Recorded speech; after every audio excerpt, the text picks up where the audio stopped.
Dear friends, कैसे हैं आप सब। मुझे उम्मीद है कि आप लोग बहुत अच्छे होंगे। फ्रेंड्स, मेरी आपसे रिक्वेस्ट है कि जैसे आप लोग मेरे अनबॉक्सिंग के वीडियोस बहुत ज़ोर शोर से देखते हैं, जैसे आप लोग शॉपिंग के वीडियोस भी बहुत ज़ोर शोर से देखते हैं, वैसे ही अगर मैं भारत के बारे में कुछ बता रही हूँ, अगर मैं हमारे सनातन धर्म को बढ़ावा दे रही हूँ, तो हिंदू होने के नाते आप उसे भी प्लीज़ प्लीज़ प्लीज़ एक भारतीय होने के नाते उसे भी ज़ोर शोर से देखें, उसे भी शेयर करें, ताकि हमारे देश की सभ्यता, संस्कृति और हमारे देश का ज्ञान हम सभी लोगों को पता चल सके। और जो युवा पीढ़ी इस फिराक में रहती है कि हम पढ़े लिखें और बाद में विदेश में जाकर सेटल हो जाएं, वहाँ नौकरी करें, वो इस चीज़ को अपने दिलो दिमाग से निकाल दें, क्योंकि भारत में रह के भारत का अन्न खाना, यहीं से सीखना और उसके बाद जाके विदेशों की गुलामी करना, उनकी सेवा करना, ये चीज़ मेरी समझ में नहीं आती। ये मेरे अपने विचार हैं।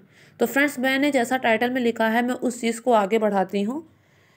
देखिए फ्रेंड्स, ये बात बिल्कुल सच है कि जब पूरी दुनिया जीवन जीने का तरीका सीख रही थी कि पहनना क्या है, ठंड में बचाव कैसे करें, खाना कैसे बनाएं, मांस भूनने के बाद ठीक लगता है, या फिर सर्दी गर्मी से अपना बचाव कैसे करें, जब पूरी दुनिया इन चीज़ों में उलझी हुई थी, तब हमारे देश में वैज्ञानिक जीवन जिया जा रहा था। विज्ञान हमारे देश में था। क्यों? क्योंकि सिंधु घाटी सभ्यता के बारे में तो आपने सुना ही होगा। उसके जो सबूत मिले थे वो इस बात को चीख चीख कर कह रहे थे कि सभ्यता जहाँ पहले आई वो कोई और नहीं, वो हमारा देश भारत था। जैसा कि हम लोग जानते हैं कि जैन लोगों से बड़ा वेजिटेरियन कोई दूसरा हो नहीं सकता, क्योंकि वो लोग प्याज लहसुन तो क्या, जिससे जो चीज़ जिसमें सूक्ष्म जीव होते हैं उन्हें हर्ट हो, ऐसी चीज़ों को वो लोग नहीं खाते। वो लोग पक्के शाकाहारी होते हैं। क्यों? क्योंकि भगवान महावीर के द्वारा ही सूक्ष्म जीवों के बारे में बताया गया था। ये भी सबसे पहले भारत में हुआ था। उसके अलावा महर्षि कणाद ने परमाणु के बारे में बताया था। हमारी गलती ये है कि हमें हमारे ही आविष्कारों का क्रेडिट कभी नहीं मिला, लेकिन कुछ आविष्कार हैं जिनका क्रेडिट हमें मिला। और इसके अलावा अगर हम और इसमें गहन अध्ययन करेंगे, अगर विदेश जाने का लालच छोड़कर भारतीय ज्ञानवान लोग, भारतीय प्रोफेसर हमारे सभ्यता और संस्कृति, हमारे ज्ञान के विषय में, हमारे वेदों पुराणों के विषय में और ज़्यादा अध्ययन करेंगे, तो वो इस बात को पाएंगे कि केवल 1, 2, 4 या 10, 20 नहीं, बल्कि सारे ही आविष्कारों का जनक हमारा देश भारत था। तो फिर मैं अपने टॉपिक को और आगे बढ़ाती हूँ। अब हम बात करेंगे कि जीरो का आविष्कार जो है वो किसने किया था। देखो, शून्य का योगदान योगदान तो हर क्षेत्र में है। शून्य का योगदान हर क्षेत्र में है, लेकिन गणित में इसका बहुत बड़ा योगदान है। एक बार जरा सोच कर देखिए, अगर शून्य नहीं होता तो गणना कैसे होती, कैसे हम गणना करते। आर्यभट्ट ने तो ये कहा था कि आर्यभट्ट ने ये कहा था कि जैसे 10 10 अंकों का प्रतिनिधित्व करता है, हम खाली 10 लिख दें तो इस बात का प्रतिनिधित्व हो जाता है, ये बात प्रेजेंट हो जाती है, ये बात साबित हो जाती है कि वो 10 अंक हैं। आर्यभट्ट भी, कुछ लोग उन्हें शून्य का जनक मानते हैं, लेकिन आर्यभट्ट शून्य का सिद्धांत नहीं दे पाए थे। वो शून्य का उपयोग तो कर रहे थे, उन्होंने बात रखी थी, लेकिन उन्होंने शून्य का सिद्धांत नहीं दिया था। शून्य का सिद्धांत जाकर दिया था ब्रह्मगुप्त ने। उसने ही शून्य को सिद्धांतों के साथ प्रस्तुत किया था, उसका सबूत रखा था, उसकी थ्योरी रखी थी। जीरो की अगर हम बात करें तो जीरो अपने आप में तो कुछ नहीं है। किसी संख्या के पहले अगर लिख दूंगी तो इसका महत्व ही खत्म हो जाएगा, किसी संख्या के बाद में लिख दूंगी तो उसके महत्व को बढ़ा देगा।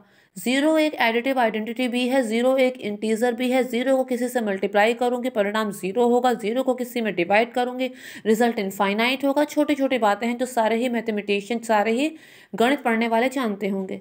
दूसरी बात फ्रेंड्स क्या है? दूसरी बात फ्रेंड्स ये है कि जीरो का आविष्कार हम जब से जानते हैं उससे भी पहले से ही रहा होगा, क्योंकि अगर ऐसा नहीं था तो हम कैसे कह सकते हैं कि रावण के 10 सर थे। हम कैसे कह सकते हैं कि रावण के सहस्रों पुत्र पौत्र थे। उसका मतलब जीरो का प्रयोग तब से किया जा रहा था। हमें नहीं पता है कि उसका क्या सिद्धांत था, लेकिन उपयोग तो इसका बहुत पहले से किया जा रहा था। तो फ्रेंड्स, जीरो का आविष्कार कब हुआ ये कहना तो बहुत मुश्किल है। हाँ, लेकिन ये हम कह सकते हैं कि ये निश्चित रूप से भारत की ही देन है, जिसमें ये नाम आते हैं, आर्यभट्ट का नाम आता है, ब्रह्मगुप्त का नाम आता है। चलो अब आगे बढ़ते हैं। देखिए फ्रेंड्स, पहले तो जीरो स्थान धारक के रूप में भी यूज होता था। पंचांग वगैरह लिखने में भी जीरो का प्रयोग किया जाता था। एक स्थान से दूसरे स्थान तक को जीरो से प्रदर्शित किया जाता था, क्योंकि जीरो एक प्लेस होल्डर का काम करता था, एक स्थान धारक का काम करता था। जीरो की वजह से ही 10 और 100 के बीच के अंतर को समझा जा सकता था, जो आर्यभट्ट ने बताया था। 2025 जैसे संख्या को पूरा किया जा सकता था, जो आर्यभट्ट ने बताया था। इसके अलावा जीरो का श्रेय धराचार्य को भी दिया जाता है। एक वैज्ञानिक थे धराचार्य, उन्हें भी शून्य का श्रेय दिया जाता है। अब और बातें जानते हैं जीरो के बारे में। जब शून्य नहीं आया था तो उससे पहले जितने भी गणितज्ञ थे उन्हें संख्याओं की गणना करने में और गणित के प्रश्न को हल करने में बहुत दिक्कत होती थी। देखा जाए तो शून्य का आविष्कार गणित के क्षेत्र में एक क्रांति जैसा है। अगर शून्य का आविष्कार नहीं होता तो शायद आज गणित जितना मुश्किल है उससे बहुत बहुत बहुत मुश्किल होता। आज हम जिस तरह से जीरो का प्रयोग कर रहे हैं, हमारे पास शून्य की जो सटीक परिभाषा मौजूद है उसके पीछे कई गणितज्ञों का योगदान है, जैसा मैं पहले कह चुकी हूँ। देखो फ्रेंड्स, ब्रह्मगुप्त से पहले भारत में गणितज्ञ और ज्योतिषी आर्यभट्ट ने शून्य का प्रयोग किया था, लेकिन वो इसके सिद्धांत को नहीं दे पाए थे, जैसा मैं पहले ही आपसे कह चुकी हूँ। इसके अलावा जीरो के इतिहास को समझना भी बहुत ज़रूरी है। आज के समय के शून्य के सिद्धांत और इसके प्रयोग काफ़ी आधुनिक है, लेकिन शुरुआत में लोग इसके ऐसे उपयोग नहीं करते थे। अगर देखा जाए तो इसका आविष्कार एक स्थान धारक के रूप में हुआ था, बाद में धीरे धीरे इसके उपयोग बढ़े। ब्रह्मगुप्त के द्वारा शून्य का आविष्कार करने से पहले शून्य का प्रयोग किया जा रहा था, जैसा मैं पहले ही आपसे कह चुकी हूँ। कई प्राचीन मंदिरों के पुरातत्व और ग्रंथों में ऐसा देखा गया है। ऐसा नहीं, यह तो नहीं कहा जा सकता कि जीरो का आविष्कार कब हुआ, लेकिन ये तो निश्चित है कि जीरो भारत की ही देन है।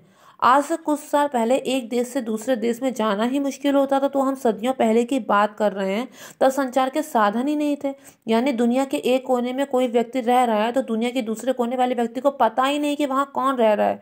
सभी लोग अपने अपने तरीके से जी रहे थे, अपनी अपनी गति से विकास कर रहे थे। साफ है कि गणना हर सभ्यता में की जा रही थी, लेकिन संख्याओं के प्रतीक तो अलग अलग थे।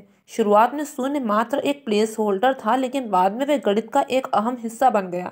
कहा जाता है कि शून्य का कॉन्सेप्ट तो बहुत पुराना है, लेकिन 5वीं शताब्दी तक भारत में पूर्ण रूप से विकसित हो गया था इसका कॉन्सेप्ट। गणना प्रणाली को शुरू करने वाले सबसे पहले लोग सुमेर के निवासी थे।